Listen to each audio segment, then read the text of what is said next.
Hey, everybody, and welcome once again to the Fart Fetish Podcast. It's that podcast where we seek to find the answers to the what, where, how, and sometimes why of fart fetish, and try to help give a nuanced picture of the people that have fetishes. I'm your host, Raj. Watch for new episodes on the first Friday of the month at fartfetishpodcast.com and on most major podcast platforms. You can financially support the show for free by checking out the ad-supported erotic fart content on thefartcloset.com. And now I'd like to introduce Gogichan to the podcast. Gogichan is a creative and introspective fetishist who brings a fresh perspective to the often underrepresented voices of women in the fetish community. She dives into her lifelong journey of embracing her proctophilia fetish, reflecting on how her strict religious upbringing shaped her interests and her understanding of sexuality. Gogichan shares her experiences navigating online spaces, the challenges of finding authentic connection within fetish communities, and the ways her creativity and self-acceptance have empowered her to explore this side of herself. Let's get right into the Fart Fetish Podcast. At Gogichan's request, I have altered her voice for this interview. Thanks very much for being here, Gogichan. Can you tell me a little bit about yourself and what does this fetish and sexuality look like for you? So to begin, this is a fetish that I've had a heavy interest in for pretty much as long as I can remember. I haven't had much of a chance to verbalize a lot of the finer details with another person yet, so, forgive me if it takes me a moment to get underneath my feet whenever, answering a lot of these questions. But just a bit about myself. I'm a woman in my early 20s. I live in a really quiet, rural farm area. I'm a creative person. I like to think I am anyway. I have a good passion for reading and art. I keep all kinds of aquariums and animals, really into botany. I'm a performer, so confidence has always been a pretty good friend of mine. Whether it's lectures or performances, I've always been drawn to opportunities to kind of be able to express myself and show my side of things. I grew up homeschooled.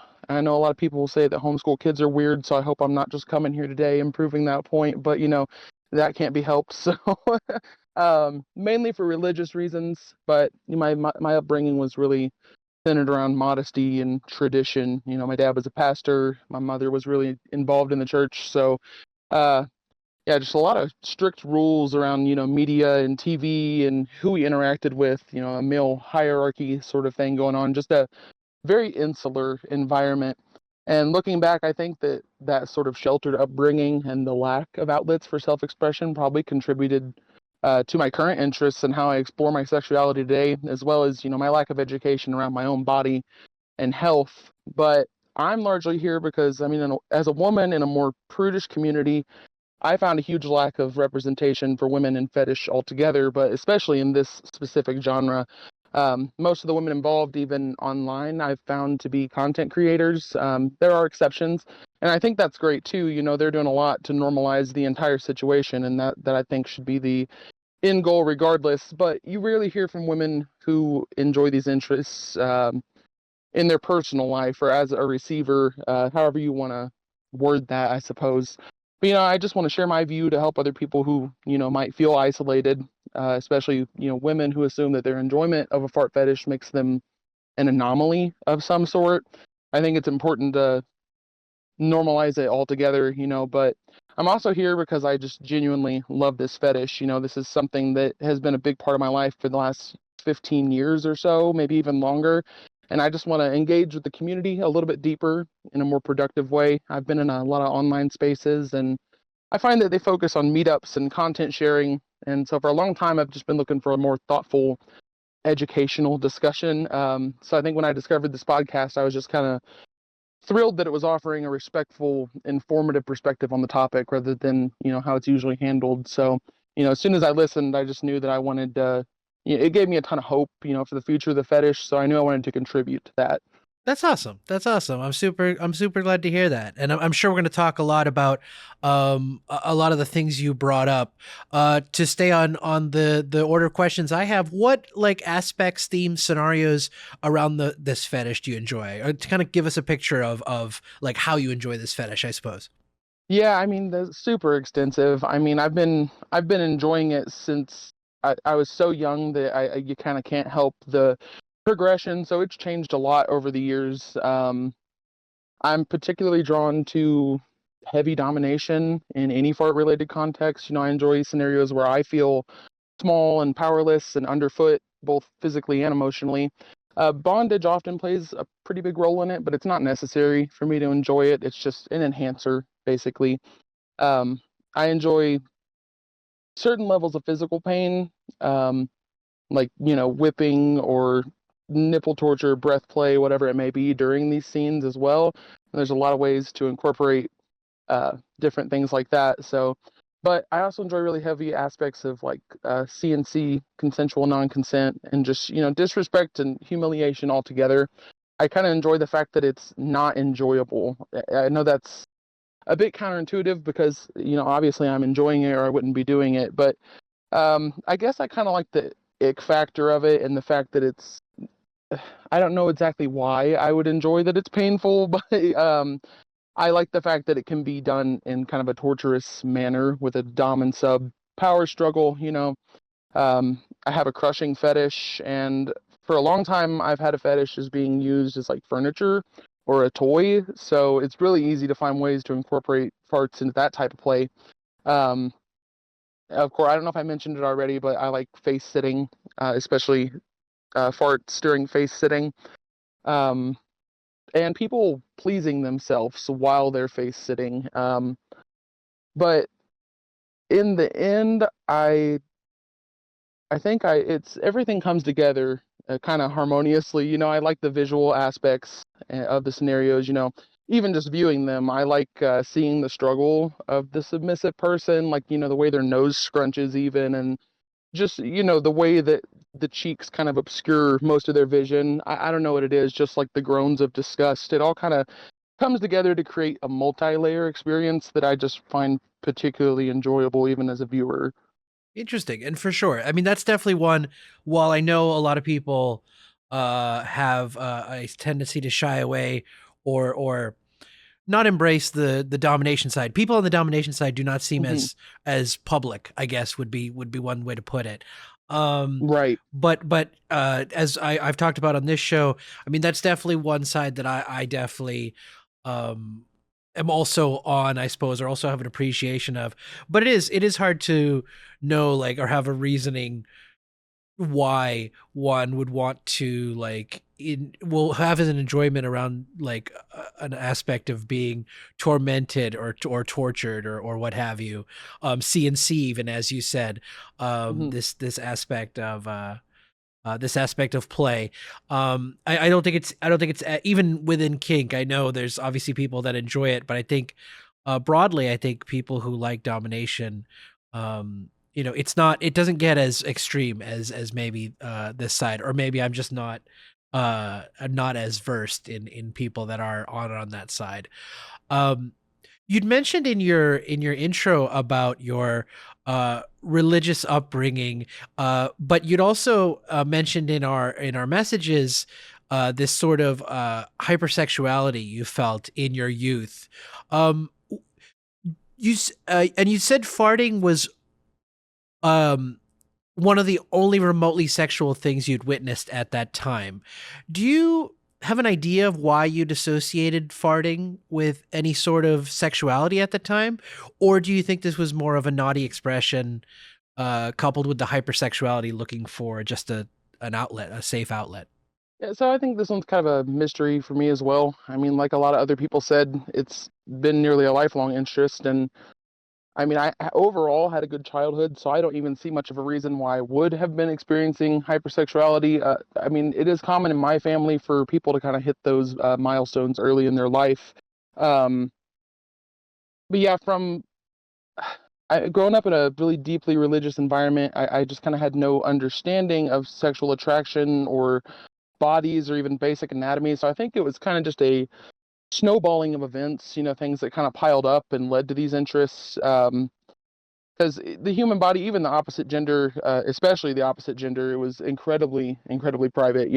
Um, there was, we didn't wear shorts, we didn't get bathing assistants like past infancy. There's very little intimacy modeled by adults at all. So I think the over censorship kind of heightened my sexual curiosity as well, but it just left me very little to work with, causing me to kind of find outlets that are non traditional because I wasn't exposed to those typical expressions of intimacy that one would typically build their bases upon. Um, Basically, I knew my body had desires, but I didn't know exactly how to help that or why I had them. So I believe not having the information to navigate probably played a large role in my ending up with such an obscure fetish. Um, I suppose I just found my own outlet, but I think it may be a case where if it were a less private household, or if I had been exposed to something else first, I could be completely different in my sexuality. For example, if I had walked in on someone using the restroom or someone, lactating themselves or something along those lines, I could have a breast milk kink. It could just very, very well be that that's the only thing that I really had to work with. Um, I'm not going to say that for sure because I enjoy it so much that I don't know that that's the case. But I don't think it was a naughty expression in any way. I mean, farting wasn't really looked down upon in my house. It wasn't stigmatized. It was just kind of treated as natural, neutral, almost like a burp. Um, so yeah, I don't see any what reason why I would be expressing myself in like a rebellious manner or to express a sense of self. Um, yeah, during this time, while I was kind of seeking these outlets, I think an experience with an extended family member had contributed to this. It was a family member that was pretty older, quite a bit older than me, kind of bossy, wanted to be the center of attention, typical bratty older family member. So, but they used to like sit on me and lay on me and crush me and stuff and step on me. And for some reason, I found it comforting, almost like the sensation of a weighted blanket. So I remember vividly, like when the first time they farted around me, I really enjoyed it, and my mind kind of started to play with the idea of, what if they did that while they were sitting on me, or what if we made a game out of it? I can still pretty vividly remember it, the way it smelled and sounded even, and I think that moment kind of caused a turning point. Um, my imagination kind of started creating these scenarios of losing a bet or, making some sort of game out of it, and the fixation kind of grew from there. I kind of began to fantasize it daily. So I think that dynamic might also play into some of the dominant, submissive play that I enjoy too, but I don't think it's a contributing factor to that. But definitely to the fart fetish, I think it could be very connected, considering my fart fetish started out largely with crushing and face sitting and kind of evolved from there. Absolutely, absolutely. Well, it is very interesting, and it is also highly all very highly speculative. We're not necessarily ever going to get to these answers of our early youth. We're not going to necessarily know with beyond a shadow of a doubt an answer to these very personal, very I don't know, sometimes genetic, sometimes maybe not genetic, who knows. There seems to be a lot of Mm-hmm. open questions around this, and we're kind of just left here to theorize about what may be, and maybe some stories connect with some people, some don't. You just never know. um you'd mentioned the enjoyment of like domination and submission, dom and sub dynamics in an early age. Can you started talking about it now? Can you talk, and you have any more to say more about that, especially like what was your other aspects of your imagination during that time? Well, I mean, to start off, I think a lot of the reason that I kind of had those fantasies at a young age was again because of the way that I was raised. And the way I was taught about a man's role. I was pretty much taught that women were supposed to be subservient. That was the way that you expressed love, essentially. So I think that started a lot of warped viewpoints, and I think that fetish is a relatively healthy way to express those, maybe even toxic mindsets that you've been taught. Um, but yeah, I mean, as far as other situations where I enjoyed stuff like that, I mean, all kinds of stuff. I had fantasies of things like being called into the principal's office or getting punished by an adult, and typically that's not something that a kid would enjoy. But it's almost like since I had the routine of the hierarchy kind of drilled into my head so much, I was almost looking for an opportunity to, prove my some of that subservience. How well I could grovel. I guess it kind of odd, the way that all shapes together. Certainly. Yeah, absolutely. Well, is there any like media, like TV, film, even music, perhaps that you recall in your formative years that featured some of your fetishes prominently? Yeah, I mean, a ton in all honesty. I feel like once we hit the early 2000s, we kind of broke a huge wall of normalization around farts and passing gas altogether, just being a human. But one of my youngest fantasies that I remember about just dominance and submission, not necessarily attached to the fart kink, was sparked from a TV show. And I think I was probably around 5 years old, but essentially it was a bunch of animals that had turned the tables on humans and had put them in cages to be kind of prodded and gawked at. So I had fantasies about being locked in a cage and kind of sneered down upon by this dominating figure. Um, it's a little odd looking back on it as an adult, but at that point, I wasn't experiencing it directly as a sexual desire quite yet. But after seeing that, I definitely had scenarios of similar compromising positions. Uh, being pinned and heavily questioned, scared, by a figure more powerful than me. But as far as other media, my parents tried to avoid it altogether, but if there's a ton of stuff that left long-lasting impressions on me. Nearly all the early 2000s shows specialized in this element of like crude slapstick humor for kids and kind of entertain the adults with double entendres and whatnot. But nearly every show was filled with crude humor. I mean, the show Doug had a principal named Mr. Butt Savage. Just all these little jokes for kids to laugh at. I mean, that's hilarious to a kid.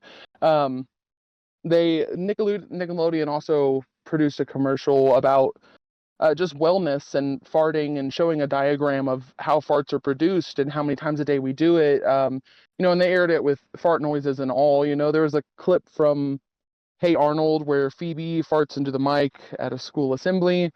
Um, there's an episode of Total Drama Island called Jurassic Fart, and essentially all the campers are um, hiding from dinosaurs during this episode, but they have really bad gas. I mean, there's tons of um, themes around farts and new media. But I was actually reading up on that episode, and someone said that they believed that one of the writers of that show had a fart fetish because how recurring the theme was in it.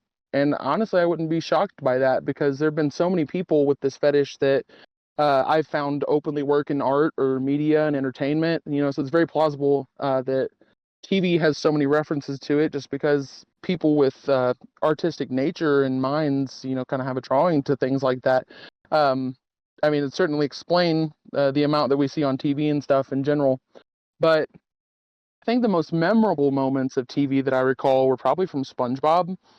It displayed a lot of my fetishes openly besides that. But there were scenes like Plankton getting stuck between someone's butt cheeks and their shorts at the beach. Scenes of like Patrick landing on Squidward.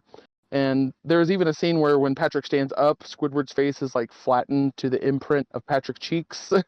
And I think that kind of, I really enjoyed that, the way that they use the animation to over dramatize the crushing effect. But yeah, I think those scenes definitely stuck out to me as a kid, and I think it played a big part in how I build my internal fantasies now. Yeah, no, for sure. That makes a lot of sense. That makes a lot of sense. A lot of those I remember as well. I'm very sad that as much Duck as I've watched, I never once picked up on the Principal Butt Savage. Um, I know he wasn't as prominent as Vice Principal, I think Bone.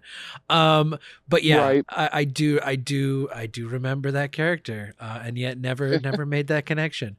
Um, you I don't know if you mentioned it, but you did talk to me in our emails about the sort of dichotomy you feel in being quite confident in everyday life, which I don't know if you talked about, but I mean we can definitely I can definitely tell from the way you speak. You are definitely very confident in my opinion. And yet enjoying this fantasy of punishment, hazing, and torture, which that part you did talk a little about, the kind of conflict there. Can you talk more about that sort of dichotomy, though, in terms of I guess what you've experienced? Yeah, for sure. I mean, first of all, I appreciate that. But earlier when I talked about my fantasies of punishment with like principals and authoritative figures, I feel like that was kind of an expansion of those type of interests as I became more aware of social constructs around me, shame and the complex ways that humans act among peers.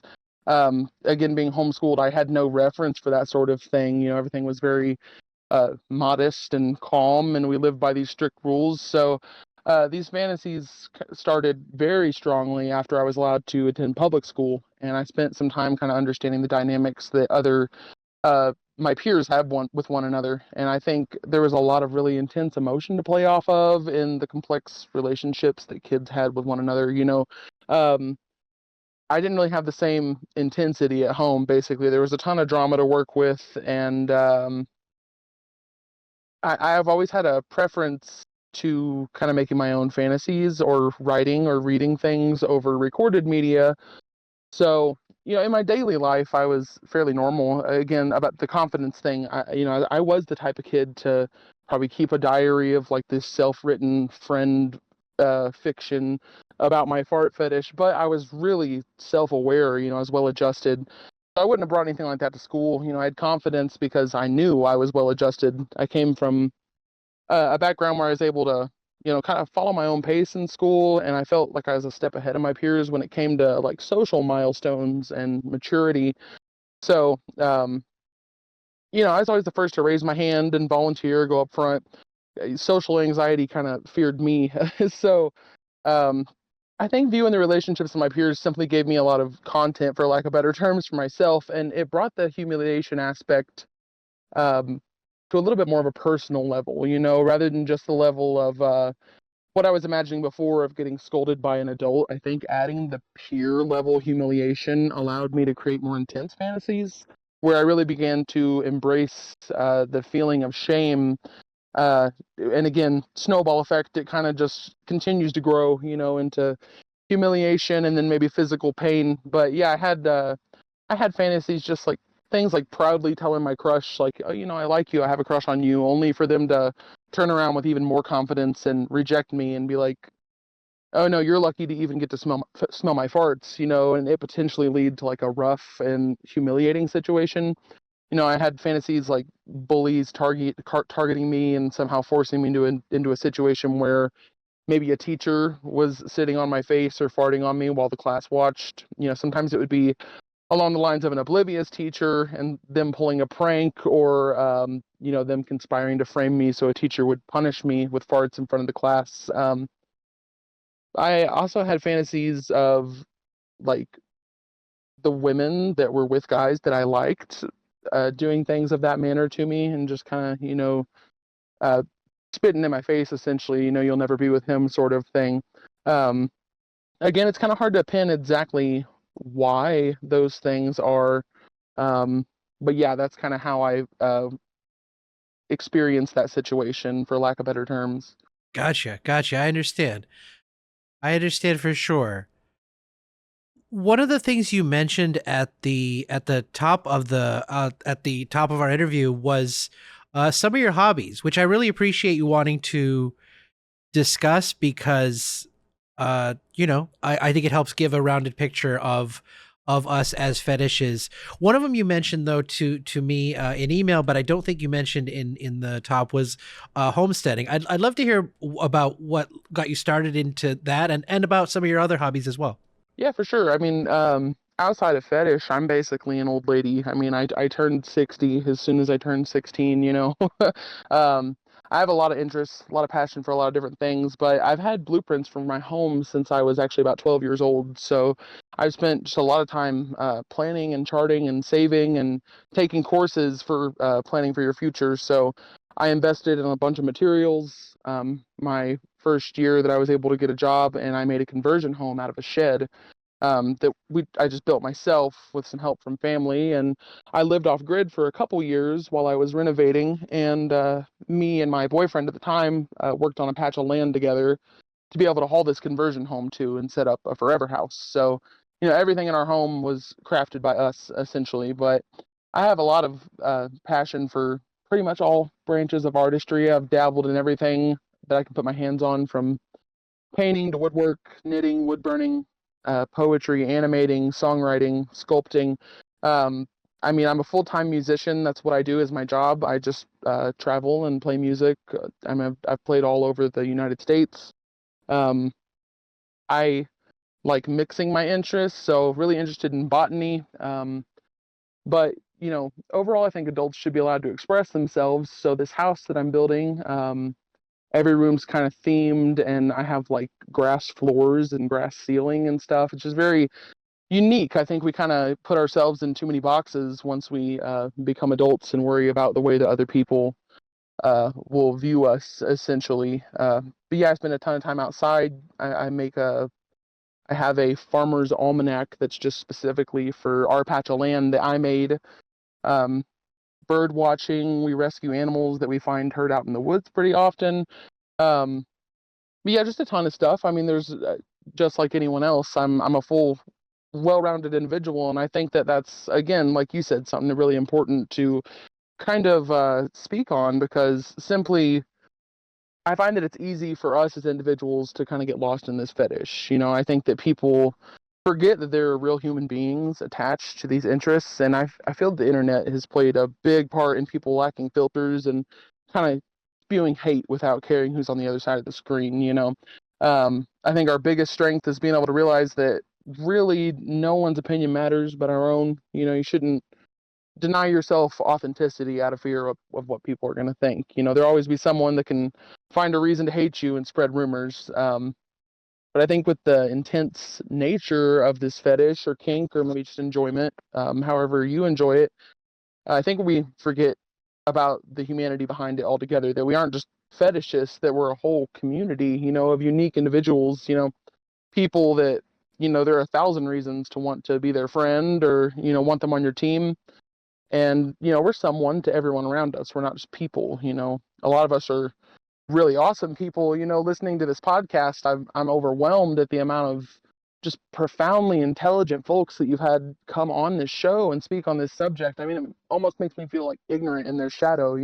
You've had people who are scientifically and historically and psychologically educated on this matter and around life altogether. People with extensive knowledge of film, people who speak with just great poise and class, and you can tell that just by listening to them. But in person, we're beautiful and unique and captivating people. We're real human beings who overcome struggles and have good senses of humor. And I think that's really important to showcase. And I know that other fetishes aren't exactly just, it's not like you see other pornography and people are just like telling about themselves during the videos or anything. But I believe that a huge reason that we face so many adverse conditions is because largely we aren't representing ourselves as people as well as kink.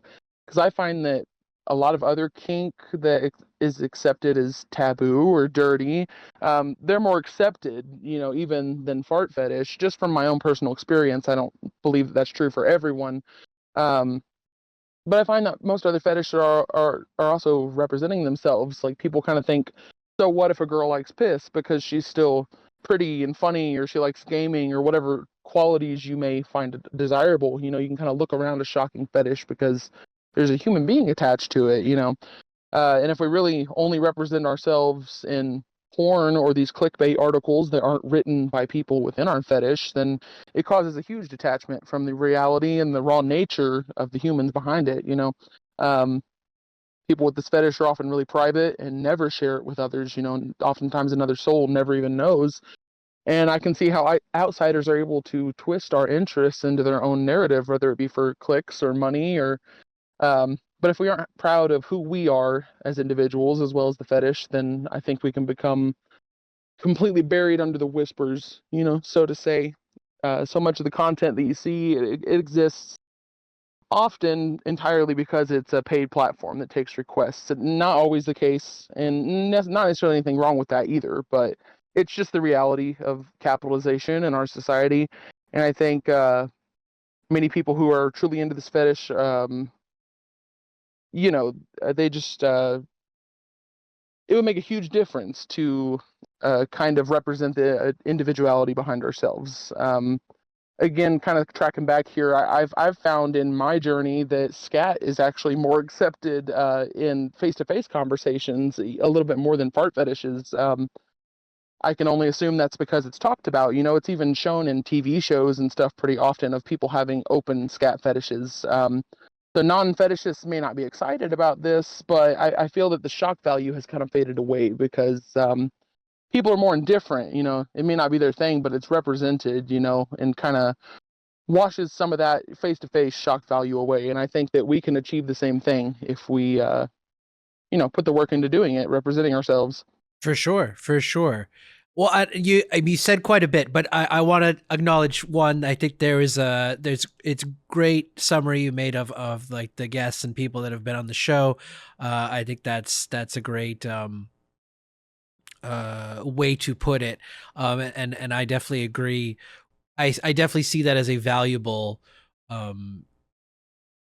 asset's not the word I want to use. Speaking of capitalization, but in lack of another word, it is kind of the value, I suppose, of the show, which I really appreciate too. Of having have this conversation with all the guests and now with you as well, because it is so valuable to just improve the information that's out there as best we can, improve the representation, as you'd mentioned as well, in terms of actually one, putting it out there, because I do agree. I think scat has a little bit more awareness just because it is talked about, whether it be media representation or people talking about it in the kink communities with potential whatever people they meet. And I think fart fetishes don't really make, and I'm not saying there's like tons of people talking about scat in the kink community. That hasn't been my experience, but I think it's a little more, the awareness has gotten around about that much more than fart fetishists have been out in the kink community, has been my finding, which was surprising for me in a place like Los Angeles, where you'd assume there is more openness. But it hasn't been my finding, at least around this fetish. I'm sure maybe other fetishists may have a different experience. Which kind of ties into to something you'd wanted to talk about is, you'd mentioned when you started to seek out more like adult fart fetish material for yourself, you'd found a real lack of content representing the interests of like male on female face sitting and farting.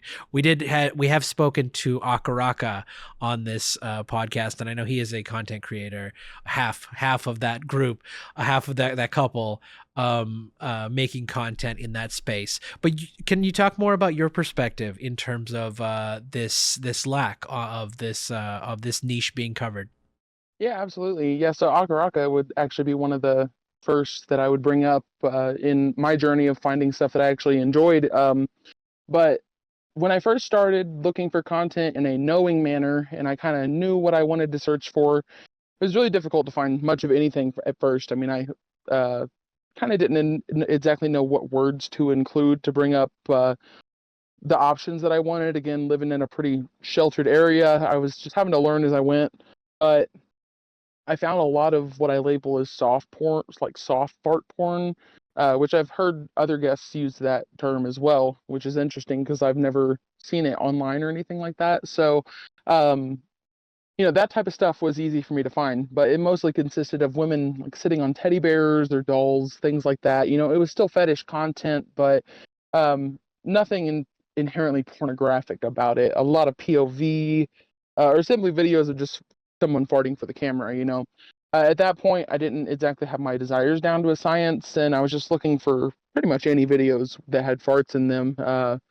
Whether they were home, grocery store, streamers, there's all kinds of stuff out there. But I found a man that was making that type of soft crush fart fetish content that included dolls. So I was pretty fixated on those videos for years. And I mean, looking back on it, it kind of makes me laugh a little bit that I was able to enjoy such a soft-natured video for so long. Um, yeah, I became a little overly obsessed with finding content after some time of watching the softcore videos, and I read a lot of content on like Literotica and Fart Closet. So those sites worked really well for me because I was kind of able to not exactly twist my own narrative into it, but you have the freedom to change up your story at your will without visual or audible interruptions. I was still consuming visual media, but I hadn't found anything that quite clicked with me at that point. I was watching lots of videos of women farting with their clothes on, um, like onto other women, as well as women farting on men. There was a little bit of femdom that I was able to find that I enjoyed, humiliating males, which I just typically don't enjoy for my own personal reasons. I can, but typically not what I'm looking for. Um, I started to explore a lot of lesbian fart porn because it seemed that it had the biggest market at the time, I suppose. There were a lot of different scenarios and body types, but I found a lot of the hazing and humiliation genre with lesbian content more so. Um, I kind of curved for a while, and I consumed a lot of female on female videos, face sitting and some other videos, things like that. And I gained a huge appreciation for femdom through those videos, first of all, but I also explored a lot of gay fart fetish content, and I started to realize like how many ways there are for people to engage in this fetish. I found on the gay side there was a lot of POV, even more so than on the straight side. A lot of it was a little bit too heavily scripted for me, with things like the alpha jocks and stuff. But yeah, I kept digging. Um, I didn't see a whole lot to be represented much in the straight side of porn sites, but I had done a fairly deep scan for male and female content and just found a few videos here and there. Either there was no face sitting, which is almost a requirement for what I enjoy, or there was no farting. It was just face sitting or deep throating. Um, but yeah, I found that any fart domination I could find, it was just typically like especially in public spaces, it was male masters seeking, female subs to smell each other's farts, like in the porn videos. I didn't see much of just like men farting on women. But yeah, Akaraka was one of the first content creators that I'd found that I really enjoyed their videos, and I've been watching their content pretty much since the day their stuff hit the internet. I mean, I've watched that channel pretty heavily from day one, and then also I believe the channel is called Bootek, is what I want to say. Enjoy a lot of their stuff as well. But yeah, a lot of my enjoyment honestly comes from material that I write myself or just the scenarios that I create myself. Nice, nice. When you say that, do you mean like you like writing short stories, novels? What do you? Yeah, I mean, I've never really shared any of it. I just do it for my own enjoyment. I actually a lot of times write as I'm wanting to use the material. I'm not sure if that's a typical way to do it. But yeah, just for myself mostly. I'll write it in terms of a conversation and play both sides a lot of times. But short stories for the most part, never anything too long. For sure. This I didn't think about this, but have you? I'm guessing you've never tied any of your kinks into your music pursuit. No, my music. I work with a lot of other musicians. Gotcha. And yeah, I have a lot of people that are tied into the business, and again, in a really prudish area. I would be afraid if I had attempted to do something like that, it would probably have negative backlash. So yeah, and I'm not quite sure how I would go about that either. That's an interesting idea, though, to think about for sure. For sure, for sure. You'd mentioned a few of the creators that started to match your desires. Do you have a feeling that male on female content has become more prevalent in the time since you first started looking for material? Yeah, I mean, whenever I first started looking, there were a few accounts here and there. I feel like especially after the lockdown and everything, and once I started viewing a lot more of Akaraka's videos. I don't know if it's the algorithm or if people just felt more comfortable as it became more normalized. But yeah, I did start to see a bit more representation for it. A lot more representation in general around the fetish, whether it be lesbian content, male on female, female on male, male on male. saw a lot more of the content in general being produced, which was fantastic. But I also see a lot more content of men farting in general, which was something that was kind of hard for me to find at first. Um, but yeah, I'm still able to find a lot that I enjoy. There are a few female creators that I enjoy now. I enjoy a lot of like Brazilian type of content because of the rough nature of it. You know, breath play, the heavy weight. Um, but yeah, overall representation, I feel like it's gotten a lot better. You're able to find a lot more adversity if you're looking for those specific type of videos. I mean, I know especially 10 years ago or more, I may have had 2 or 3 videos to choose from, but now, I mean, I feel like I can, if I wanted to look at a video, I would have hundreds of options, you know, at least. For sure. Absolutely. That makes a lot of sense. I don't know if you use these two words when you were talking about explorations into gay content as well. But in your emails, you'd mentioned enjoyment of the gay fart fetish due to its brutish and manly nature.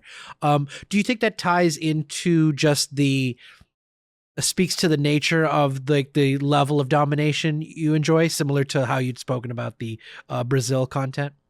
Well, if I had specifically said that about the gay fetish content, that was kind of a slip of words, but um, I mean, I do find a lot more content that I guess you could label as like manly or brutish in the gay content community. So yeah, that kind of does relate, but I don't know that brutish is exactly the right word. Um, I know it's the word that I used, but it's just because I love lying to people, I guess. Maybe rugged even would be a better term, maybe a little bit less derogatory sounding, you know. Um, I'm sure it's related to some sort of pheromone science. I know people have talked about this on the show as well, but I generally enjoy the smells of people that I find attractive. So even to the point of having like a bit of a thing for like licking sweat off of the body and, you know, just people's smells in general, you know, I assume that whenever my hormones have me view someone as manly or strong, that I would have an attraction to their musk and smells. So I think that could definitely be related. I think basically my desires for seeking out videos of males farting is because I find males attractive. You know, I love farts in general, but I think when I find a man attractive, I also enjoy their smells. So that attraction to smell sort of directly links back to the feeling of, you know, finding a guy attractive or, like I said, manly, whatever other synonyms you want to use for the word. Gotcha. Gotcha. That makes a lot of sense. That makes a lot of sense. Um, you'd mentioned in your emails, I don't think you'd mentioned it at all thus far, is a feeling of hopelessness regarding this fetish becoming a reality for yourself, seeing it as an unachievable fantasy. Can you talk more about what that means to you and why you think that? Yeah, I mean, I don't think that now, but definitely there was a time in my life when I thought that. Um, I think the internet was just such a looming monster throughout my young adulthood and childhood altogether that it's super easy to become disillusioned about almost anything. Um, but with my only outlet for this fetish being my own mind or the internet, I never saw any real representation for the fetish. Anytime I try to look up info on people with a fart fetish to actually educate myself on why I may be this way, or if it was normal, if it was common, look up statistics, you know, it was a bunch of these slapstick articles that are wrote in a manner that's almost insulting. You know, it definitely didn't represent my interests. It may represent somebody, but I also assumed that I was pretty much the only girl that would want to be in that type of situation. Um, Especially being aware of the financial aspect behind a lot of this pornography and paid fetish content. A lot of women were only farting because they were getting paid to, and a lot of women are only receiving the farts because they're getting paid to, or so that was my view at the time. You know, I figured that if I were to try to engage in any sort of fetish community to seek out play, that it would be men coming to me to receive farts or to try to make some sort of content. You know, um, even then, I didn't see it as a real life community of people, though. Like I said, growing up with the internet in our hands, I think we're always taught that, you know, porn isn't real, it's all scripted, it's all airbrushed, and it's bad for your brain. So I kind of began gaslighting myself, I guess, and thinking that that I just had this fetish because it was available on the internet, basically. That it was the movies, that it wasn't something that you did in real life. It was all scripted, and it wasn't how reality worked. So I begun to kind of detach myself from the reality of it altogether, like detach from the idea that it was a real type of sexual play that I could engage in. Luckily, I never became self-conscious about it particularly. I just knew that it wasn't common. I knew a lot of people wouldn't understand it, but that never made me feel bad about myself or inherently ashamed about having it. I was perfectly happy with having the fetish. I just didn't feel that it was something that I would have the opportunity to personally engage in because again, it didn't seem like reality, and even the way it was represented, no one like me was represented. Yeah, no, that makes a lot of sense. That makes a lot of sense how you'd come to that conclusion for sure. I think there is a practical element for sure to some of these to some of the fantasies you've mentioned, and that I enjoy as well, the heavy domination stuff. Are there aspects of you'd mentioned like smell, for instance? Are there aspects of a fart or farting that you enjoy more than other aspects, or are there aspects that you don't enjoy? Yeah, I mean, to be honest, I pretty much enjoy all of it. I definitely enjoy the smell. I know that that's something that's kind of a lot of people don't within this fetish. It's not about the smell. Um, I enjoy the sound of it most definitely. Um, Sorry, I'm kind of at a loss for words here. I know how I would normally answer this question, but um, but yeah, most of my kinks stand on their own. But within relation to the farting fetish, I like the warmth, the vibration, um, and like I said, I think it all comes together to kind of create a multi-layer experience. I particularly like farts that are in the mouth because I really just like the smell, well, the sound of it. It's a lot louder, and I could think I kind of enjoy the inflation aspect of it. But yeah, the smell is typically one of my favorite parts. I of course have a preference as to what type of smell. I know like I prefer something more like savory, for lack of better terms, rather than something caused by like dairy. But I think the sound is definitely something that is needed for me, absolutely. And also the way that the body moves in general, when passing gas. As I mentioned, I really enjoy face sitting during fart scenes, and I think the way that the muscles, like the body expands and contracts, is very attractive. Even the abs will constrict, like in an effort to pass gas, and I particularly enjoy that.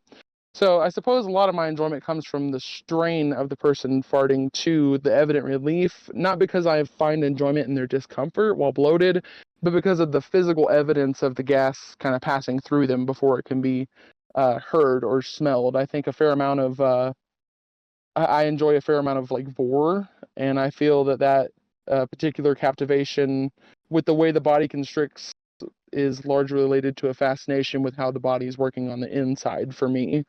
For sure, for sure. And you spoke with a lot of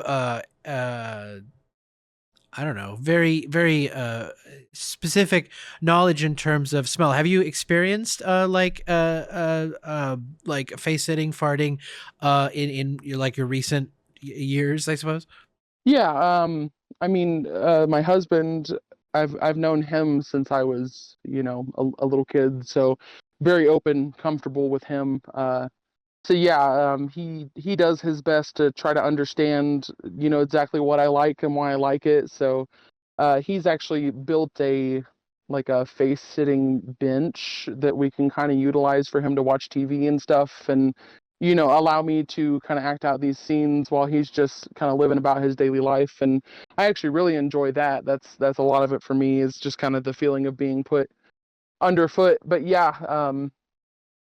I think, sorry, I kind of lost track of the question here. um, but yeah, I have experienced it IRL recently as well. Gotcha. That makes a lot of sense. That makes perfect sense then. Because yeah, the guests who have talked seem to talk very generally.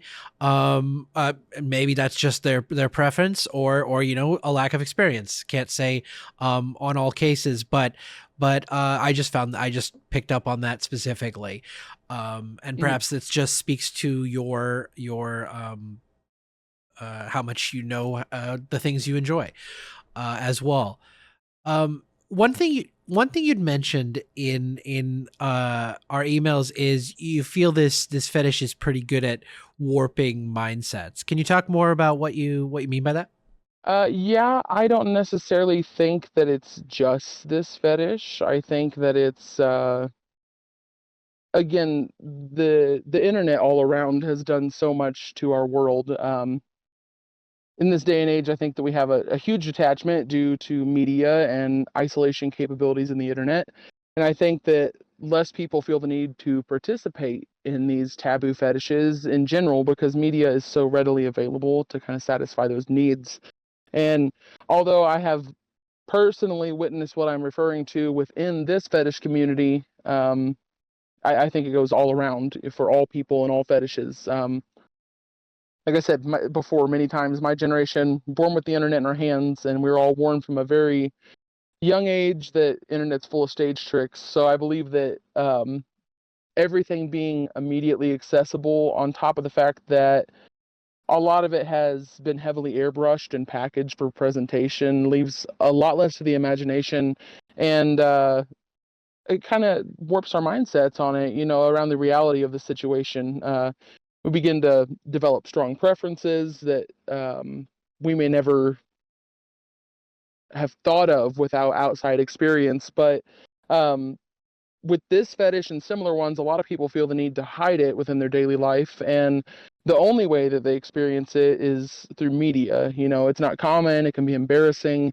And I think with a lack of representation in the real world, it can be hard to even know how to bring it up or how to find the right words to explain it. Under these conditions, it's really easy to overconsume media.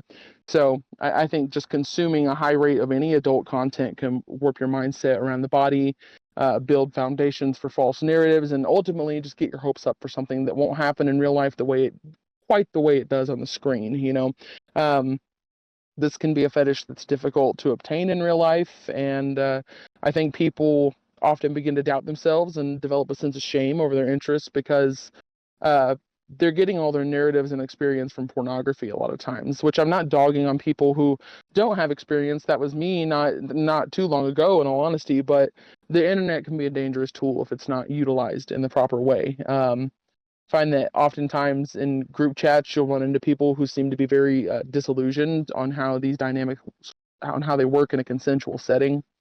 I see people just generally being overbearing, crossing boundaries, or just having really high expectations that are difficult to achieve. You can script porn and edit awesome animations, write creative stories, but for example, if you only watch one specific type of video and expect all your real life interactions to work that way, you'll be disappointed a lot of times because real life is ever changing. And again, that goes for all sexual interests. If you engage in this play in real life, the person may not always be gassy. They may only have a silent fart, or maybe you don't enjoy the smell, or maybe they just don't want to participate in that type of play with you.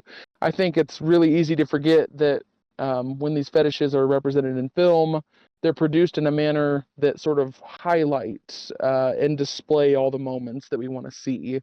Yeah, very great points. All very good points to all for all of us to remember. You'd mentioned practicing this fetish with your husband. What was his reaction, if I may ask, when you first told him about the fetish and yeah, perhaps trying to set up a scenario? Yeah, his reaction was fantastic. I mean, I was pretty reluctant to tell him, not because I felt that he would have a terrible reaction to it, but just again, I'd never really had an opportunity to sit down and uh, discuss these details with somebody. So I didn't exactly know how to word it without making myself sound goofy, for lack of better terms. But his reaction was overall fantastic. He before he even knew about my fetish, he's always been, really open about farting. He's lactose intolerant and just generally comfortable about passing gas in general.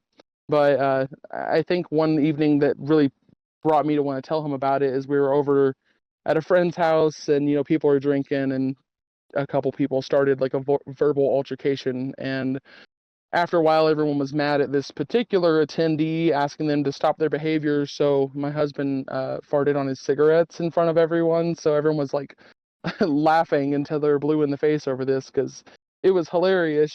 So um, it kind of, he was just trying to be funny, but yeah, it kind of fed into my fantasies of humiliation and stuff. And I was like, yeah, should I tell him? He wants to fart on everything. So, why not? But he by far had the best reaction out of all my partners. I mean, he's completely secure in doing all the other types of play that I enjoy that a lot of partners didn't have great reactions to. Um, but yeah, like I said, for a long time, I wasn't sure how to bring it up or if I really wanted to bring it up and engage in it in real life. So basically, I landed on just flat out telling him, I have a fetish for farts, and his reply was, so what? I know it's not a common thing, but what's wrong with it, And then he said, why shouldn't you like farts? So he asked me to send some of my favorite videos to him to get an idea on how to engage in the sort of scenes that I enjoyed. Um, yeah, he's been incredibly supportive and tries his best to understand it and care about it. He makes jokes because he knows I kind of like being teased about it and stuff. But yeah, overall, decent experience with most of my partners. Most of the rejection that I've gotten from people wasn't due to disgust towards me or my interests. It was their own insecurities. Especially looking back now, I can see that. A lot of times it was, younger relationships, and they felt that me doing any sort of play related around their butts made them gay, or that was their terms, the way they put it. A lot of them would come back in a few weeks and say like, oh, hey, I overreacted, do you want to try that? I know it was just their own insecurities, and the people who had angry and violent reactions rather than a simple no, I would have never worked out with them in general. I'm thankful for them exposing who they are, essentially. I wouldn't want to engage in the type of play that I enjoy, breath play, bondage, CNC, with someone who will become that angry over open communication. But yeah, overall, my husband's been fantastic. Of course. Yeah. No, I agree. Your husband sounds amazing. So that's great. Congratulations there. Um, Thank you. and you mentioned also finding out that a coworker of yours had a fart fetish, and this was really the first realization that other people, I suppose, in the real world enjoyed this as well. Can you talk about can you talk more about that? Yeah, so this is actually somebody that I had worked with at multiple jobs, and I've known him for quite a while and never had an idea, but I had a friend that had been rooming with him, and I guess had walked in on him searching some sort of content or reading some sort of content. And he came to my place essentially trying to, make fun of this person, telling everyone, like, hey, this guy is watching this sort of stuff, trying to get everyone to, laugh at him for watching that type of content. But yeah, it was kind of my first realization that there were other people in the world that um, actually enjoyed this sort of thing. Before that, I had never assumed I would meet another person just face to face with my fetish. I thought it was an obscure enough corner of the internet that I would never happen to run into another person who would, without purposefully seeking meetups, of course, with people all over the country or maybe even all over the world. It was just baffling to me knowing that it was common enough for me to know someone with the fetish despite not seeking them out. So it was then that I realized that probably a lot more common than I think if I just kind of ran into it in the wild. Um, I particularly enjoyed this moment. It didn't happen the way I would have liked, obviously, because, there's no need to make fun of someone for their fetish, but I did enjoy it because the one kid that was trying so hard to make fun of this guy, like nobody cared. The biggest reaction that anybody had may have been a little stifled giggle, but most people just said, "Oh yeah, really? Like, how's he doing? He's a great guy." Change the topic. Nobody cared. They all knew him personally, and more than likely, no one was going to care if I was the person in his story. Yeah, that's really great. That is a great um, anecdote about that people kind of defying our expectations in terms of our worst fears, I guess, in especially in those Hmm. senses. So that is great to hear. But you'd also mentioned in your emails that this realization had brought you some sense of bother about this thought that maybe you being open about this fetish, or maybe maybe this fetish being more common might take away from the enjoyment, like kind of the loss of a dirty secret is maybe a way I put it. I'm not sure, but do you find that to be true? And can you talk more about that? Yeah, I mean, I don't find it to be true now that I've gotten past that milestone.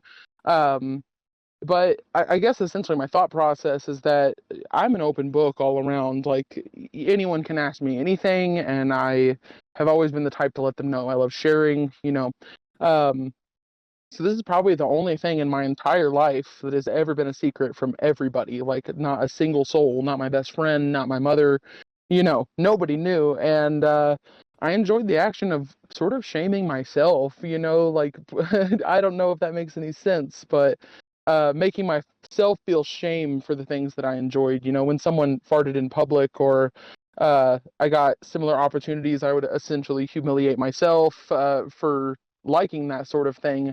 Uh, just like you're a weirdo. So I found it hard to know how to react to those sort of situations in real life for a long time too when I was younger, just because of the way that I was enjoying it. But yeah, since I have such an interest in CNC and discussing the kink, definitely changes the dynamics a bit compared to the fantasy. When you have to discuss the boundaries and set up a safe word in the fantasies, I enjoy being forced to be like a fart slave because it's gross. A lot of the pleasure comes from the idea that they're essentially bullying me or hazing me, and they are doing things that I don't want to happen. So if there's a mutual understanding that I actually love being farted on, and it kind of takes away from the elements of fantasy. Obviously you can still achieve great results with role play, and I even enjoy the farts without the heavier aspects of domination, but that is one way that being open about this kink, I feel like, can change the feeling that you get when you engage in play. But yeah, overall, I don't find it to be true. I'm still able to enjoy the fantasy side just as much as before I started engaging in real life play, even if it did, even if the real life play did fall flat for my expectations. I still enjoy the fantasy just as much. But being open about it in real life hasn't really affected the enjoyment. I enjoy the real life scenes that we do.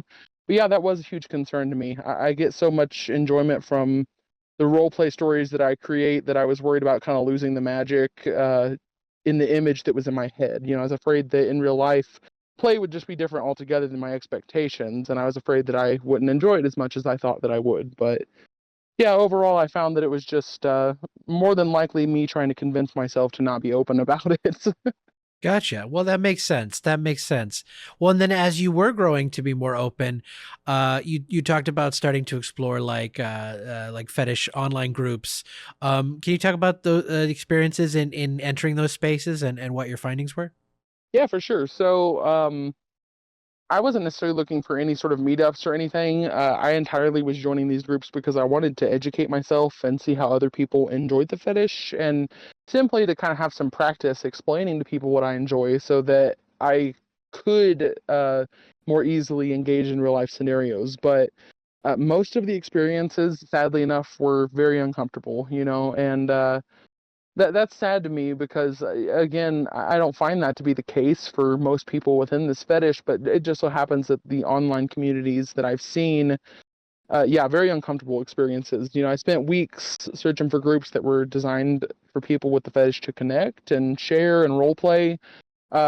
The large majority of what I found was seller groups that were baited as chats. Most of it was locked down and you had to pay to interact with a certain admin or to receive pictures, which that wasn't really my goal in the first place. But in groups where there was open chat, it was mostly men who were on the submissive side sharing links and engaging in like not well, maybe unsolicited behavior is the right word. At least whenever I came in the group being a female, wanting to interact with me in ways that made me uncomfortable. I saw a lot of people who didn't engage in kink the same way that I did, who thought that they could force me to engage and play because of the dynamics that I enjoy. Essentially, you're a sub, so you must be my sub. If you're talking about these things that I like, then you have to want to do them with me. So there was a lot of immediate, like, send me a video of you farting right now. Anytime someone was into male dom, it seemed to be this incredibly inexperienced and immature vibe about them. As a woman, I find it really common to not be able to engage in a lot of kink space online because people don't understand how consent works within BDSM guidelines a lot of times, I feel like, which, again, another really important reason for normalization. I met a few really awesome people in those groups, however, who were understanding and informed, but mostly it consists of deleting pictures that you didn't want to receive and ignoring DMs from men who believe making threats in your inbox is somehow kink or kink play. I actually had a really great conversation with another member who was essentially sticking up for me in the group about how women commonly join these groups and they're interested in the type of play that I was interested in, but they almost immediately leave because they're driven away by this overbearing behavior that's portrayed in a threatening way. I believe it's simply because we have a huge lack of representation around the reality of kink altogether, as well as some individuals who target the community for their own selfish desires, people who play off the back of the community to be able to excuse their non-consensual behaviors under the guise of fetish when we all know that's not true. Um, yeah, almost any groups that correlated with my interest in farts were furry groups, oddly enough, which I'm not interested in the furry world particularly. But I did gain a lot of insight in those groups to the way that others enjoy the fetish. And I found overall that the furry groups seem to be the most open, descript, accepting places. You generally wouldn't have to deal with any sort of unsolicited behavior. Uh, I've never been a furry or really engaged in their community much, but consent and respecting boundaries is one of the things that I've always applauded their community for from the friends and stuff that I have in the community. But another interesting thing that kind of stood out to me, sorry to ramble here for a while, but Not at all. Not at all. there was a scene within the furry group where they role played, which I thought was awesome that they were doing. But there was someone on the submissive side who was still playing as a top, so to say. It was a skunk and a dog character, essentially. And the skunk was a submissive and, was feeling sick and gassy. And the dog was a dom, but yeah, it was very, very interesting to see the way that they use those dynamics in a way that I've never seen before. It just really opened my eyes to how many different ways there are for people to engage in this community.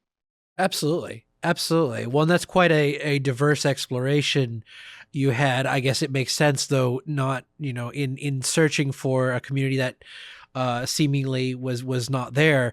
I guess ties into in that time since, have you found a community that felt, or at least community members, I suppose, that feel a little more closely connected to your exploration, your enjoyment of the fetish world?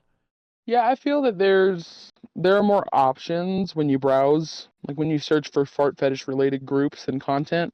I haven't necessarily come across a greater sense of community for the way that I enjoy interacting.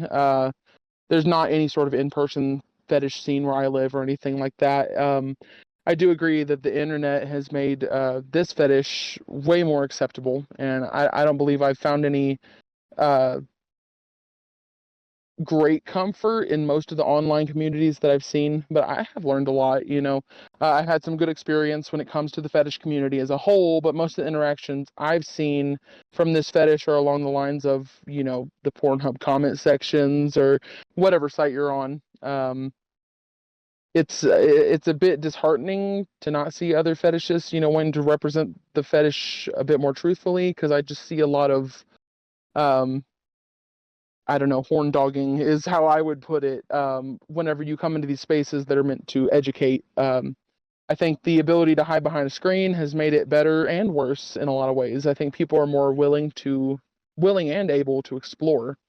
However, being able to create your own identity makes it easy to avoid the real life discussions that we would normally have. I've heard um, stories from people before the internet, and they seem to engage in a lot more IRL play um, before the internet was a thing. So yeah, I think a lot of times we aren't learning about one another or creating our own narrative for the most part. It's mostly chats of people in these people in these groups. I see a lot of chats that are just things like, oh, I have to fart if anyone wants to see, willing to pay for videos, looking for someone to gas me out, just a large level of detachment, almost like it's almost like they're still using a search engine in these chats a lot of times. They aren't talking to people and becoming a part of the community.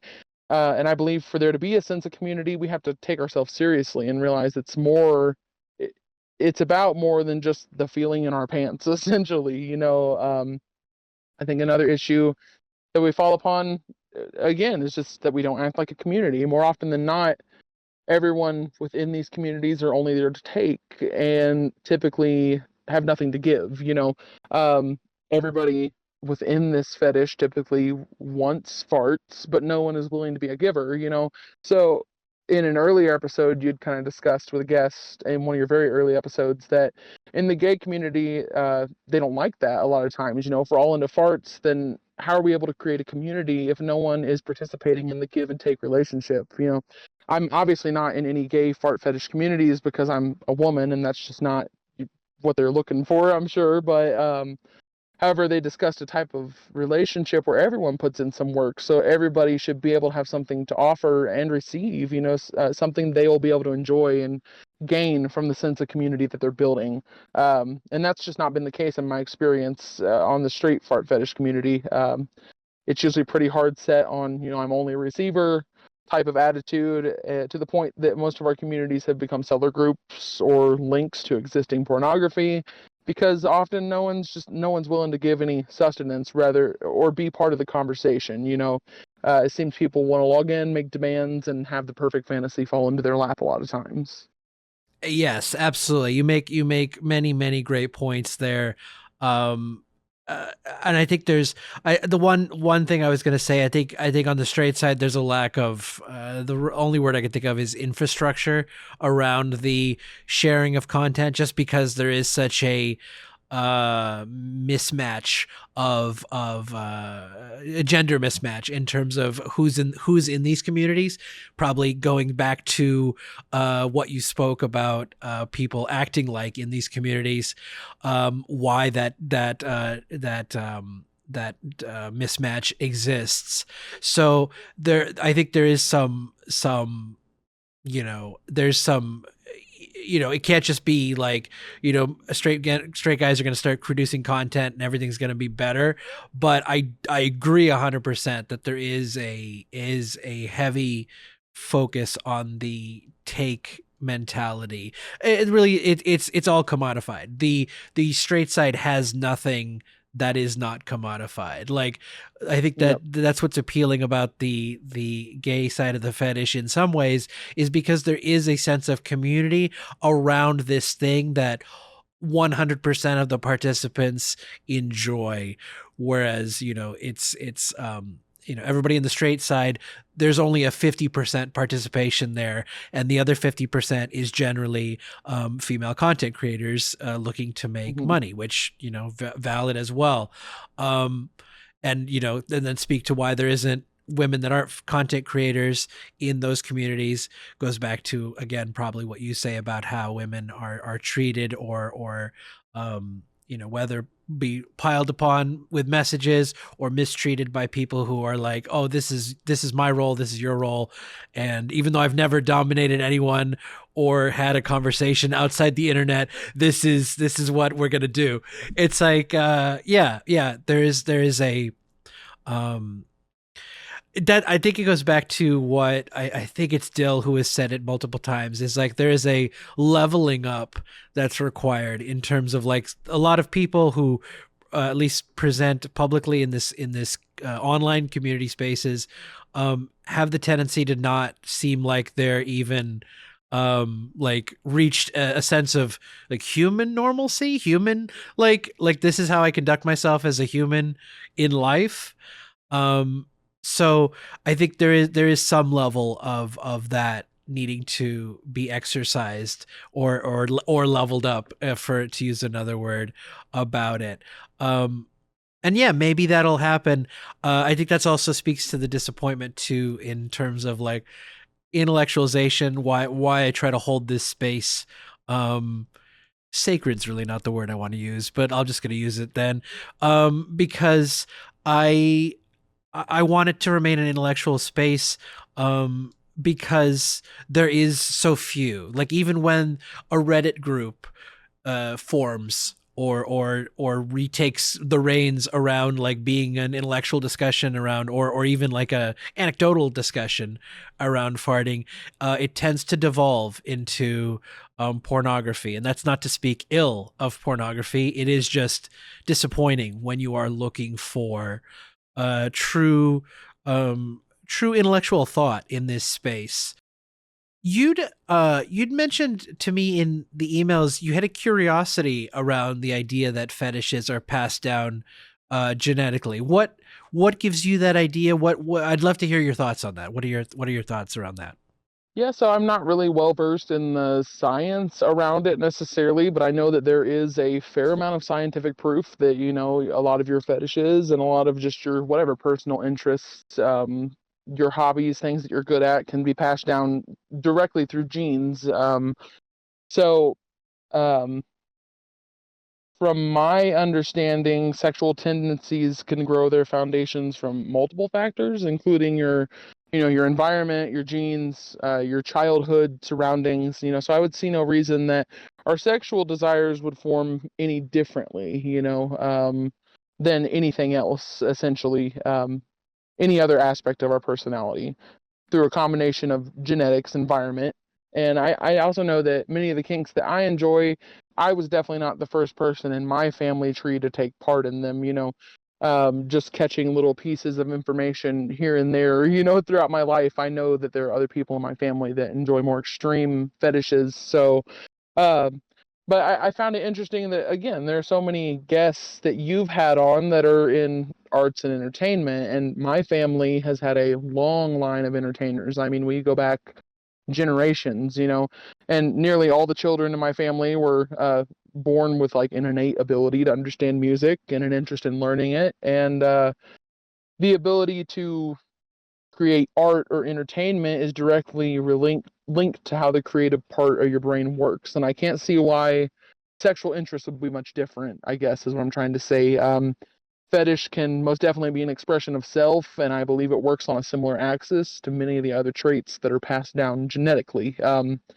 Basically, I guess the point I'm trying to get to is since I was born with musical ability being passed down to me, I don't see why I couldn't have had this fetish passed down to me through, just the way that genes work. I have a strong evidence of other family members being, interested with fetishes related around butts, and they may just be more private with the, uncomfortable parts, so to say. We may just not be the first people in our households or in our family tree to try to navigate this interest. But with my being a girl, it kind of also makes me wonder about the likelihood of which parent could pass down a trait, or maybe a grandparent, or maybe even farther back. I have no idea exactly how it works, but of course, regardless of gender, you get your traits from your mother and father. But this fetish is almost entirely male dominated for the people that enjoy the farts as the receiver. So it kind of leads me to wonder if men typically don't pass down this sexual interest to a female offspring, or maybe females get their sexual interests from their mothers more often. Not to say that our sexual interests are caged in a box based on what our parents enjoyed, but it can be a contributing factor, I believe. Maybe women also just have a harder time coming forward and being public about this fetish because the lack of representation, the taboo nature, fear of rejection. I think most of my traits were passed down from my father's side in general, just who I am, the way I look, the way I navigate the world. Um, so I think, I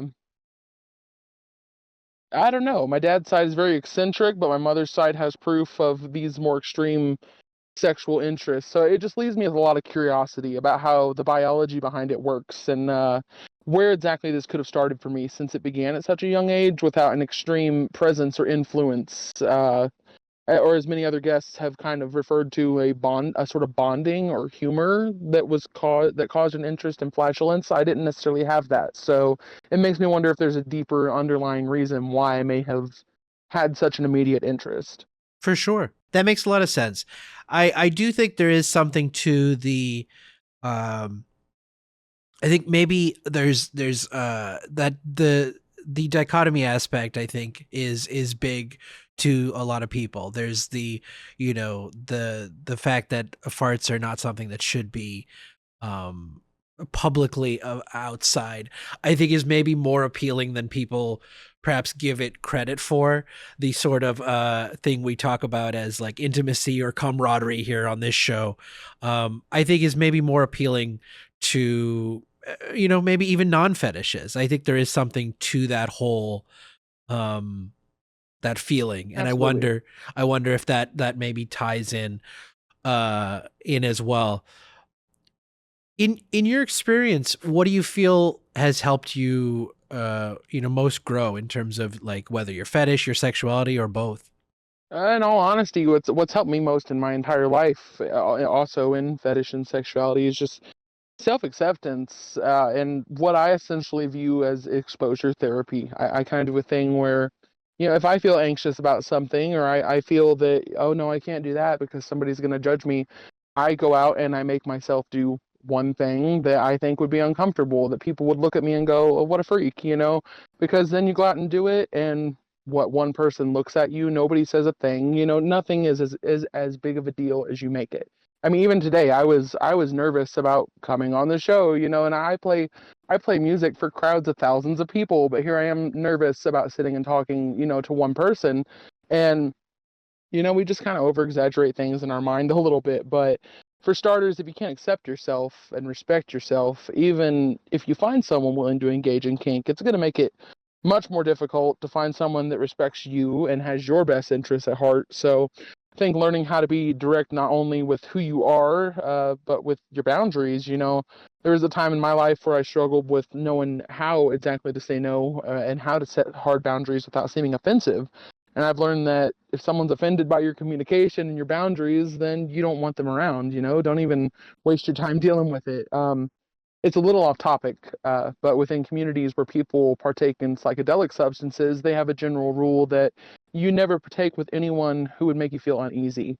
You never trip with somebody who's going to make you feel shitty after you say something or do something that may be considered offbeat. Psychedelics really bend your reality, and it's incredibly important that you don't have any negative influence, because you can do extreme damage to your psyche if it's done incorrectly or with the wrong people. And I believe it's good to view fetish in a similar manner, in the idea that it should be a judgment-free space. You're often in situations where you are vulnerable and you have heightened mindsets. So I think really creating an accepting space is the number one benefit for nearly any factor in your life, to be honest. But good rule for day to day. Just don't be around people that make you feel bad about yourself, or people that make you feel bad for getting excited about your passions. I know every single person in my life that I could tell about this fetish, and they wouldn't shame me or laugh at me or stop caring about me. In general, I think it's good to think that if you wouldn't go to someone for their advice, don't take their criticism. Um, there'll always be a reason for someone to try to put you on the spot, make you feel inferior. I've already mentioned that once or twice, but especially within fetish, especially these more obscure fetishes. But if we wouldn't go to that person for advice, especially on a fart fetish, then why are we taking their criticism? That makes no sense to me. They know nothing about the world that we're living in, and they still feel the need to spew hate, and we listen to them a lot of times, and that's crazy to me. Like, I think it's easier to look down on someone when you have no idea who they are, and that's why we become targets a lot of times, because people aren't educated about us. And another thing that I've learned is that even if you receive bad feedback, in the end, no one cares. I've mentioned that too. There's a whole world out there, and for the most part, people don't have a long enough attention span to really care about what you have going on or what anyone else is doing. Most people spew hate because they're hateful or they dislike things they don't understand. And within an hour, they're going to find a new target and they'll never think about you again. it's a huge world and we only have so much time, and we definitely don't have enough time to not be true to ourselves because so many people throw hate our way. It's really easy to alienate ourselves and convince ourselves that, oh, someone like me can't have dreams that come true, or someone like me will never fit in. And I just believe we should do everything in our power to avoid feeling that way. Deciding that you're worth removing toxic or negative influences um, that make you feel that way. It'll improve your life in every aspect. Absolutely, absolutely. Many smart words to live by. You've gave us, not just there but throughout this interview. So thank you, because I agree. I think that's important for people to really embrace kind of the summary, the self acceptance, and not put up with people who are not down with that. That's kind of the long and the short of it. It might be the same answer, it might be a different answer, but what do you value and appreciate most about your journey into fetish and sexuality so far? I mean, definitely that is what has helped me grow towards what I appreciate most. But what I appreciate most is the confidence that it's given me, but as well as an escape from the real world. I find, of course, I like engaging in these acts in real life, but the escape from the real world being especially relevant for the fart fetish. I have a very vivid imagination. But within literature or role play, it's nice to be able to put yourself in a different setting and kind of engage in something of enjoyment, or maybe even total fantasy within your own mind. I find it really similar to the same sort of like immersion, detachment, or euphoria that you would get from playing a video game, or even those moments when you're like really deeply immersed in a book. Um, I also believe that it's a huge factor of bonding with your partner. That it can really do amazing things for your relationship if your goal is for both people to be happy at the end of the scene. Um, Many elements of fetish really strengthen a bond between two people. I feel like if it's done in a way that works for both parties. And I believe there's a lot of symbolism within all sorts of fetish, showing a bond that goes past the physical or typical levels of trust and respect and security. So, yeah, all around, I feel like the confidence that it has given me, um, but also the ability to kind of view things a little bit differently. Feel like there's a little bit deeper of a dynamic going on within my personal relationship. That's great. That sounds really great and very positive. So I'm very glad to hear that.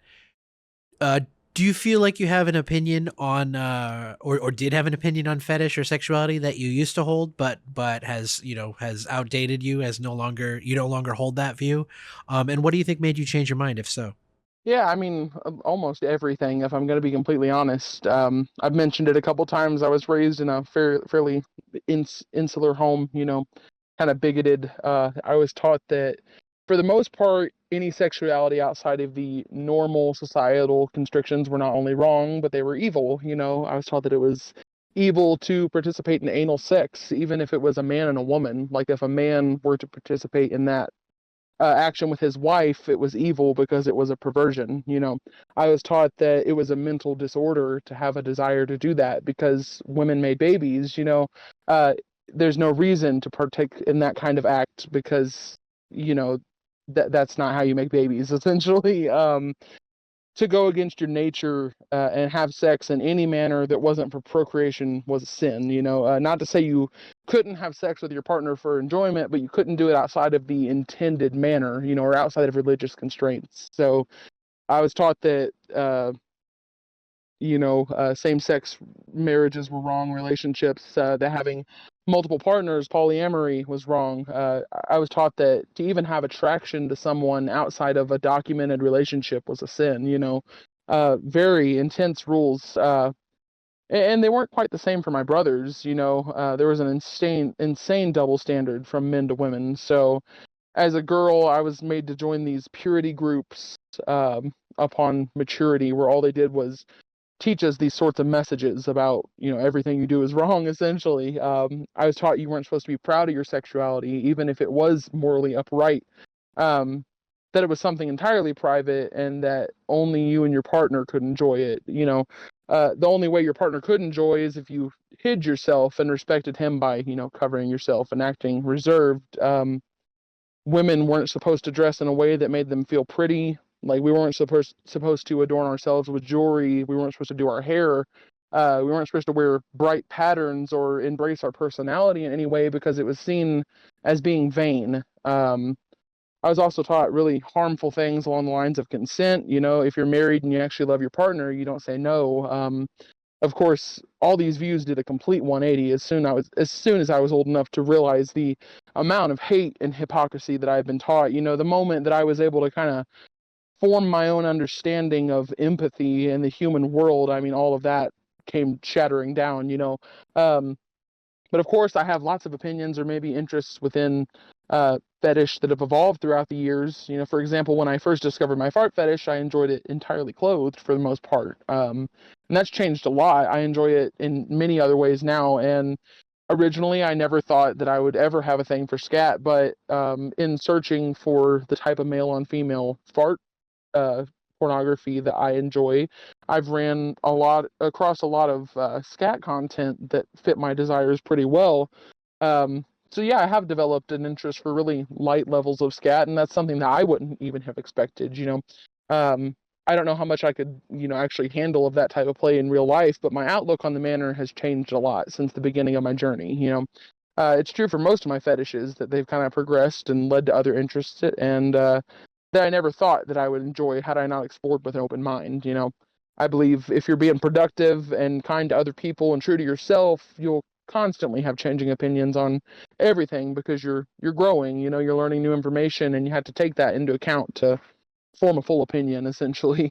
That's great. That's really great. I'm very glad to hear that, and not like I feel like there's some like who would not, maybe not anyone who would listen to this show, but in terms of the context of what you're saying, like they would say that's great. It's like haha, embracing of sin. It's like I think it's more the I think there's such a tendency, and there exists a denomination or practice in which is more true to yourself, being. But yeah, there's such a rigidity and such a like I'm going to tell you what is right to religion, and that is so contrary to some of our even our human nature, I would say, our human Hmm. empathy. And I think there's such it is I think that's what's great about it. It is great when we can rely on ourselves rather than like some sense of doctrine to I don't know, kind of define life for us, because I get the sense of course, or the idea that maybe some people need these guidelines, but I think that's where they should kind of remain. It's a guideline. It's not a it's a pointer in terms of quote unquote being a good person, in lieu of having, I don't know, a conscience, I suppose. What But yeah, I think that's great when there is that embrace of not only self too, but also I think it generally extends to others, of like how we view and accept others and their whether it be, I don't know, foibles is maybe not the right word, but their differences, their uniqueness, their beauty as a human as well, their dark and light, as I've put it on other interviews I've had, is like we all have this you know this good and evil is not the right exactly dichotomy to put it towards, but we all have these aspects of which are society acceptable and good and whatever, and we have aspects of dark. We have maybe dark negative feelings or negative thoughts or something come from your background or whatever. But it's how we balance these and how we are aware of ourselves in both aspects and not trying to shut out one or the other that makes us human beings, that makes Oh us yeah, absolutely. real, that makes us good people, I guess, for not wanting to use like good, quote unquote, but like people that are that see other people as human. I think that's kind of what the main goal for a lot of society and the world today is kind of remembering that, everyone else is a person as much as, they're disgusting or their views are abhorrent or whatever. There's a base person at the end of that, and, kind of acknowledging that and then taking the rest of it as necessary and whatever fits your morals or what have you. But it's all complicated. But I'll just say at the same time, I think there's a simplicity of just like seeing everybody as human. I think there is a just something to that.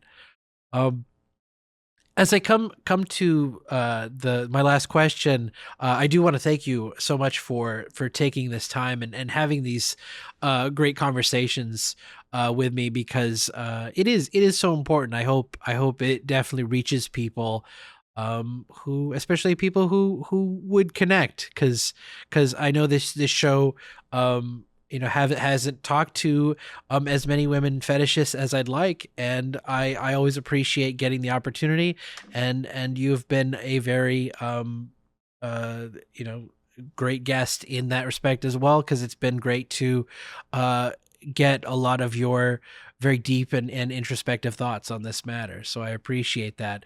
I'd be curious to know what your thoughts are on the future of this fetish, whether it just be for yourself or the community, the fetish at large.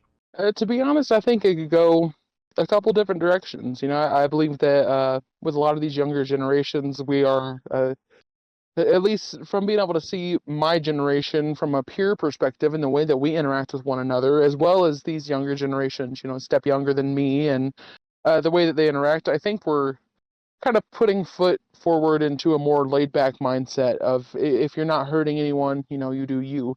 People don't care what crazy way you dress hardly anymore. They don't care, how you act, what you do, as long as you're not hurting other people. And I found that that's become a more regular mindset. People are less worried about controlling others.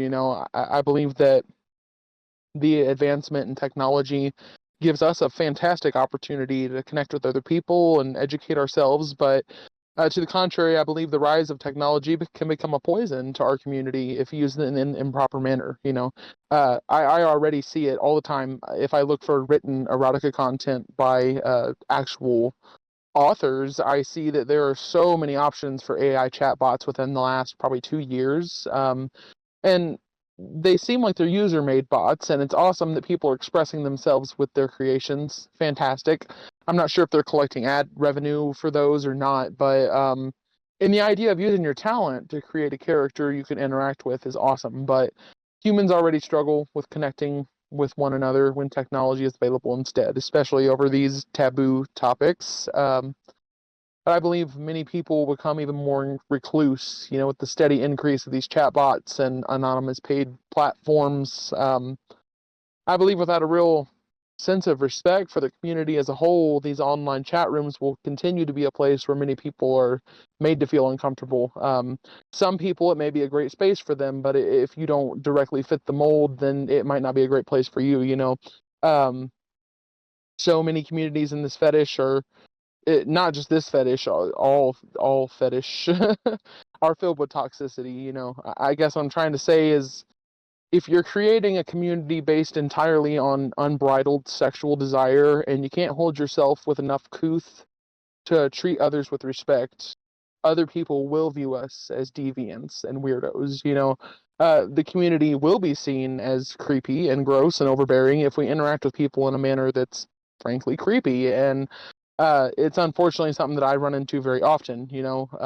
It gives outsiders a terrible view of who we are, and it also runs off other people who are similar to us, who are looking to explore or looking for info and meetups. I've met people with similar interests to me, but their behavior showed no regard for me, and that attitude is very off-putting, and I wouldn't engage with them because of that. So I believe that it'll become more accepted. I also feel that it could potentially become more common as newer generations come into the scene. People are a lot less prudish in general as we progress, but I've also seen polls and group stats for the groups that I'm in where mostly it's people under the age of 30. And that may be something we have the internet to thank for as well. Younger generations that grew up surfing seem to be more common, at least in the online communities. That might just be because OG fetishists just prefer in-person accounts, or they don't need to look directly in the kink community for potential play. They just look in potential partners. However, I would hope, my biggest hope for this fetish is that current generations, us that are old enough and well-rounded enough, comfortable enough with our interests, that we would continue to advocate for, safe play and educate on the dangers of the online world as well, and that we could create a, safe and healthy space to people to educate and explore, but also that we who are active in fetish now will be accepting and open enough to later generations, accepting and open enough about our enjoyments so that later generations of fetishists won't have to worry about all these different aspects that we often have to try and navigate around. I believe we can have really high hopes for the future as long as we focus on not just pleasuring ourselves, but also creating a more accepting world for the people that are going to take our place when we're gone. Absolutely. Absolutely. Very, very strong points to end on. The need for, I could call it moderation, I suppose, in terms of like realizing that, this isn't just a horny interest, or I mean, it is, but there's also, whether you're talking to another person, that they're, another person that deserves respect and consent and all these, again, normal human aspects. They're sometimes hard to speak about because when you're already like in it, and yet there's clearly a divide in terms of people that are, are aware of how to engage, and maybe people who are not aware, and maybe that is too speaks to a symptom of sometimes an over reliance on online, as these become more prevalent, as people have become, leaned on the online space. I'd even argue maybe there's a discomfort sometimes around not having an online interaction first. It's like we'll meet online and then we'll meet in real life. Not that there's anything wrong with that per se, but I think it does speak to kind of the heavy reliance that is kind of the current online space, and I think it's only going to get deeper.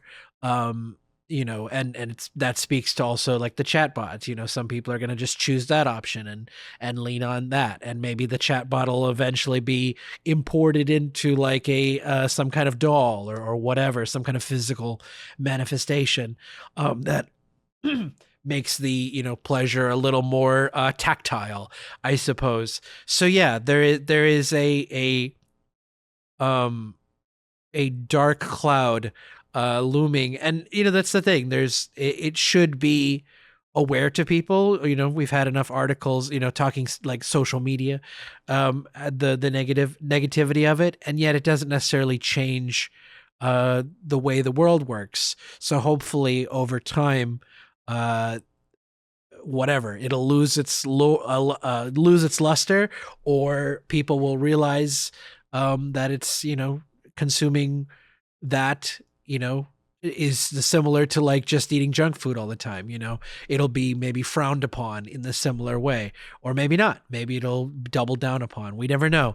But it is definitely interesting food for thought, and I appreciate you discussing it and bringing it up. And once again, I cannot thank you enough for coming on and spending this time with me and having this discussion, because it has been so insightful. So Gogichan, I really appreciate this time, and thank you for coming on the podcast. Yeah, absolutely. Thank you.